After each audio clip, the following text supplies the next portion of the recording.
I am here with Dr. Emily Anhalt. Hi. And I just got done watching Emily speak here at the ASU GSV conference.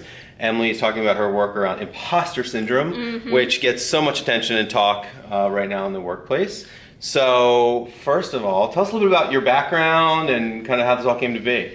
Sure. So I'm a clinical psychologist, but I'm also the co-founder and chief clinical officer for a new company called Beam, which is a gym for the mind.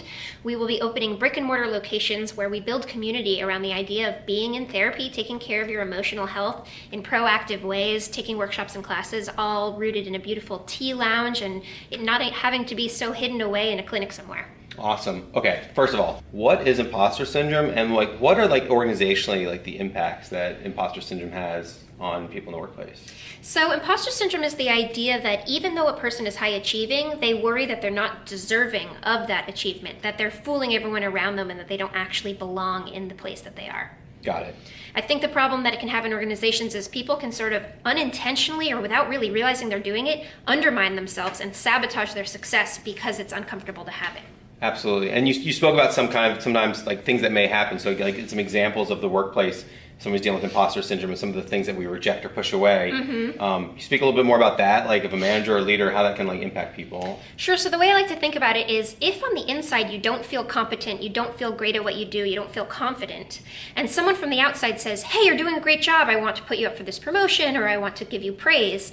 If what you're receiving from the outside doesn't match what you feel on the inside, this mismatch is really uncomfortable. And one of the ways we try to right the mismatch is by convincing ourselves that we're just fooling everyone, that we don't actually deserve that kind of praise. And then in order to follow that through, sometimes people will not pursue that promotion or they won't go after that success because they worry that they don't deserve it. Got it. At the end of the talk, you talked about some tips for managers, right? So, leading people, when we know that a lot of people deal with imposter syndrome, myself included, I deal with imposter syndrome sometimes. So for managers or people that are working with managers to help them support, if we know that people on our teams are dealing with this, some things that they can do to help support their teams, it could almost combat that or support others dealing with that. Absolutely. So the first one I'd say is confront your own imposter syndrome as a leader because it's hard to ask other people to deal with it if you don't have some sense of your own. The second one is acknowledge your privilege. So having privilege doesn't make you an imposter, but it is one factor in the equation of your success. Yeah. Wouldn't it be an amazing thing if the CEO who just sold his company for $1 billion said, hey, I worked really hard for this, but I was also born into this well-to-do family and my parents made an investment in my company and that's part of how I got to where I am, right? That'd be a really powerful thing. Another suggestion is be open about your own challenges and your own struggles. Make it okay to not know everything about everything so that the people underneath you are able to come to you and say, hey, I also have challenges. What can I do to support myself? Also, discourage comparisons and don't make them yourself. So just like no one wants to hear their parents say, why aren't you more like your sister? No one at work wants to hear their boss say, hey, Sally was able to do this in 2 weeks. Why aren't you able to do it in 2 weeks? So try to help people compete against themselves instead of each other.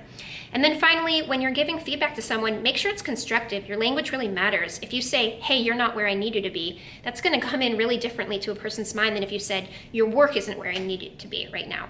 And so make sure when you're giving feedback, you give examples, evidence, help people understand how to get to where you would like them to be. And also with positive feedback too. We often say, hey, great job out there, but we don't give any evidence or examples that help people know what it is that they did right. Awesome. Well, first of all, thank you for giving voice to imposter syndrome, which is another thing you spoke about, that when we speak about it and talk about it is one of the ways to combat imposter syndrome. And thanks for those tips, and I appreciate your time. Everybody, it happens. A lot of us deal with it, so support others in that and helping build powerful workplaces. So thank you very much. Thanks for having me. You're welcome. Bye-bye.